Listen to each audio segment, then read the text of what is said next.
this state has many problems. And again, I say this does have problems.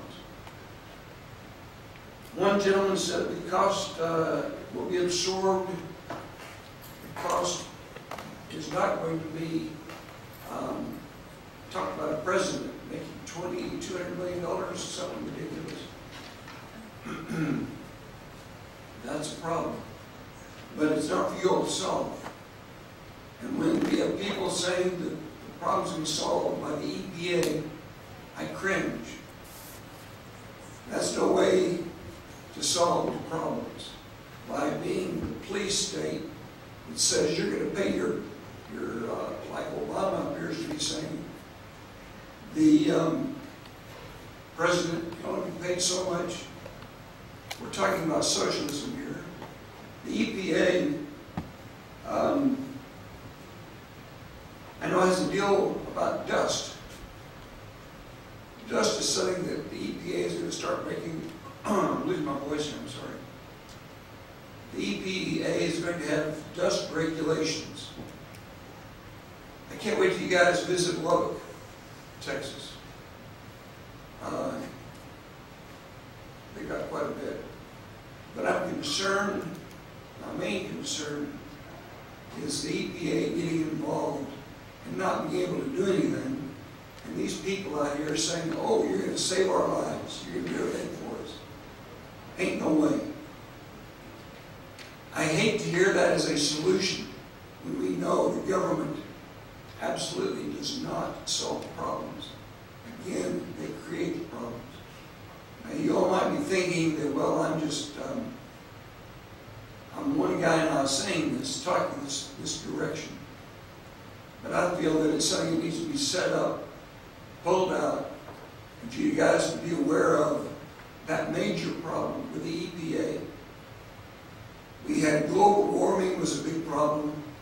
It wasn't a problem.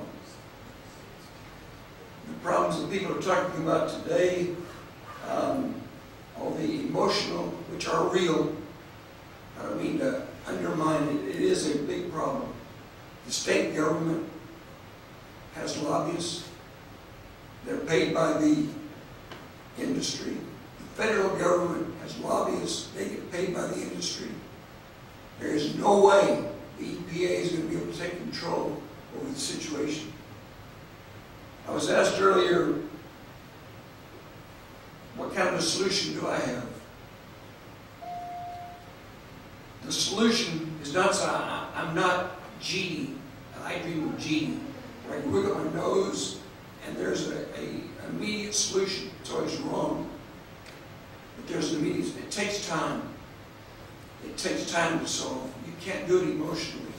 You can't tell people you're going to take care of them. You can't tell them you're going to wipe their nose for them.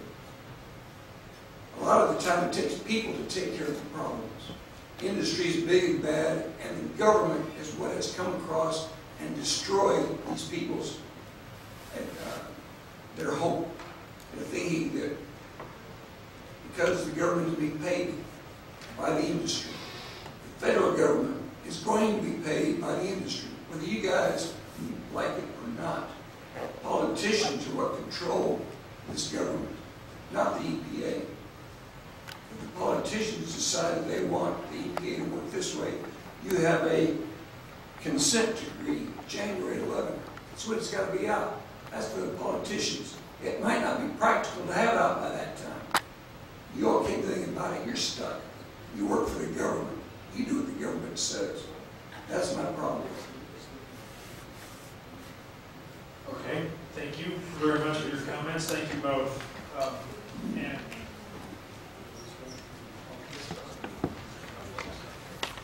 okay, we have one more walk-in. Ed Shadow. Yes, sir.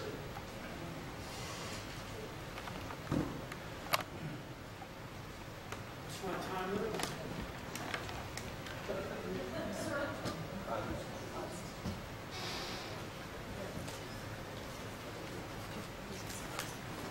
I'm sorry, it's 5 minutes. You'll hear a beep after 4.5, and at that point, just start to wrap it up. I don't think we'll be here that long. Ed Bichetta, resident of Texas. First of all, notion that there is no such thing as global warming, that global warming is not a problem, is nothing short of idiotic.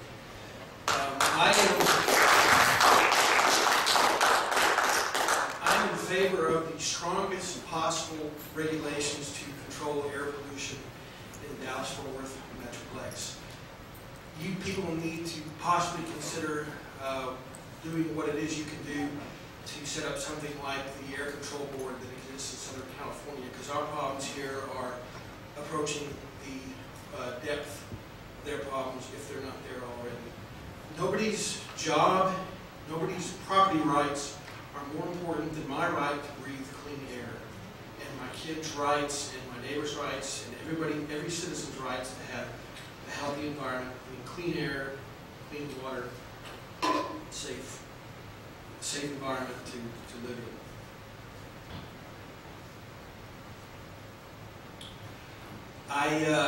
As this relates to gas drilling, I don't have anything specific to tell you as to what it is that I want you to do, other than that your testing be rigorous and as scientifically defensible as possible, so that hopefully measures will then be enacted to enforce the results of whatever testing is done.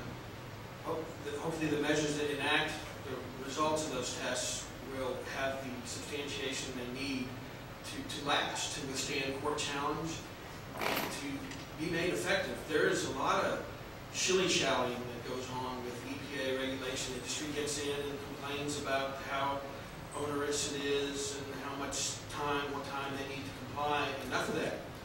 We need tough regulations that are rigorous and enforceable, and we need to get on the stick and make them happen sooner rather than later. Thank you very much.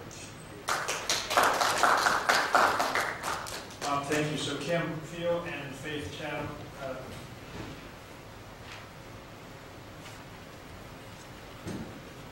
I'm not going to repeat anything I said earlier today. I have just spent so much time, day and night, over the last 3 to 4 months, understanding this industry that is encroached upon our property, and understanding what it does to renters who are really close, that don't have a say-so in this, and understanding how people were lied to at the time they signed their leases. You just can't undo this now that it's happened, but we can try to prevent any more collateral damage. I want to talk a little bit about acid rain. Since the BP disaster, the Corizet was sprayed, and there's these YouTube videos going around it. This is really bad for our crops. So I keep thinking, well, we've got all this pollution here from the Barnett Shale.